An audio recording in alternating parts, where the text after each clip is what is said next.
উন্নাও ধর্ষণে দিল্লি হাইকোর্টের নির্দেশকে চ্যালেঞ্জ জামিন নির্দেশ চ্যালেঞ্জ করে সুপ্রিম কোর্টে সিবিআই। উন্নাও ধর্ষণে সাজাপ্রাপ্তকে শর্ত সাপেক্ষে জামিন। বিজেপির প্রাক্তন বিধায়ক কুলদীপ সিং সেনগারের জামিন। দিল্লি হাইকোর্টের নির্দেশকে চ্যালেঞ্জ সিবিআই। সুপ্রিম কোর্টে এসএলপি দাখিল সিবিআই। বিচারপতির ভূমিকায় প্রশ্ন নির্যাতিতার মায়েরও। তার অভিযোগ একতরফা নির্দেশ দেওয়া হয়েছে। বুধবার নির্যাতিতাকে নিয়ে ইন্ডিয়া গেটে প্রতিবাদে বসেন মা। তাদের টেনে হিঁচড়ে তুলে দেয় পুলিশ। सुप्रीम कोर्ट जा रही हूँ, मैं सुप्रीम कोर्ट से न्याय लूंगी। हम सुप्रीम कोर्ट चल रहे हैं। सुप्रीम कोर्ट मेरे से आप 1000 सवाल कर लो, मैं 1000 सवाल का जवाब दूंगी, लेकिन यहाँ नहीं। उनकी कैंसिल की जाए, बेल खारिज की जाए, हमको उसी में न्याय मिलेगी। जज साहब ने टाइम नहीं दिया, केवल 2 बात कह के बस अपना कमरे में घुस गए, न बैठे न कुछ। 53 पेज का पन्ना रहा पेज, कुछ नहीं, खाली उनने अपनी होते हुए उनको बेल देते हुए और बस तुरंत कमरे में घुस गए। हम लोग सेव नहीं है जब तक का ये अंदर नहीं जाएगा। हम सर सुप्रीम कोर्ट जाएंगे, सुप्रीम कोर्ट से हमको न्याय मिलेगी। हमको ये पूरा भरोसा है सुप्रीम कोर्ट पर।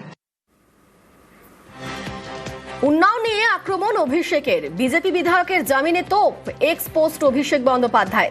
বিজেপি শাসিত রাজ্যে নারী নিরাপত্তা নিয়ে প্রশ্ন। এক্স হ্যান্ডেলে অভিষেক লিখেছেন, ধর্ষণে অভিযুক্ত বিজেপি বিধায়ক কুলদীপ সেঙ্গারকে জামিন দেওয়া হলো। বিজেপির শরিক উত্তরপ্রদেশের মন্ত্রী ওম প্রকাশ রাজভর নির্যাতিতদের উপহাস করলেন।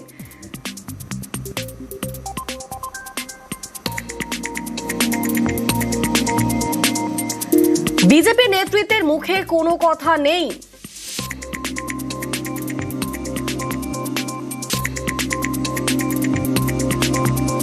বিজেপি শাসিত রাজ্যগুলিতে বেটি বাঁচাও এর এটাই বাস্তব ছবি।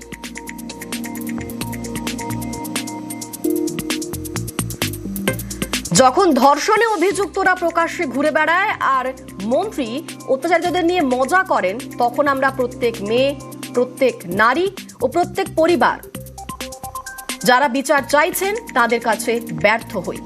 এক্স হ্যান্ডেলে পোস্ট করেছেন অভিষেক বন্দ্যোপাধ্যায়।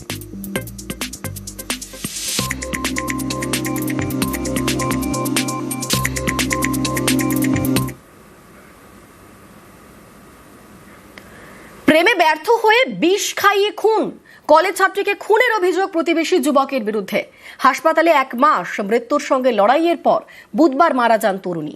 এরপরে দক্ষিণ 24 পরগনার বিষ্ণুপুরে অভিযুক্ত যুবকের বাড়িতে ভাঙচুর, আগুন। অভিযুক্ত যুবক পলাতক।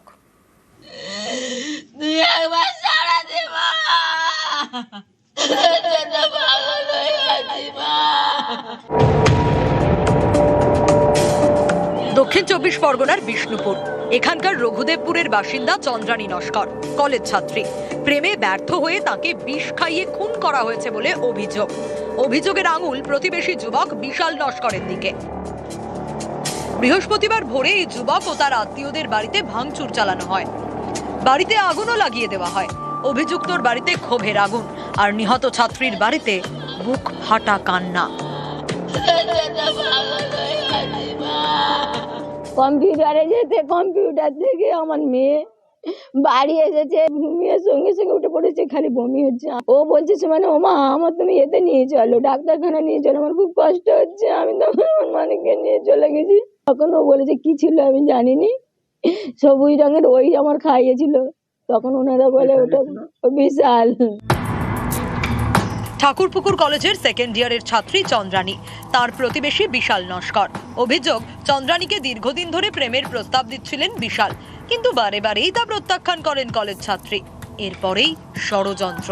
পরিবারের দাবি, গত 25শে নভেম্বর এলাকার একটি কম্পিউটার সেন্টারে যান চন্দ্রানী। ফেরার পথে দেখা হয় বিশালের সঙ্গে। অভিযোগ, চন্দ্রানীকে অন্তত একবারের জন্য কোল্ড ড্রিঙ্কস খেতে অনুরোধ করেন বিশাল।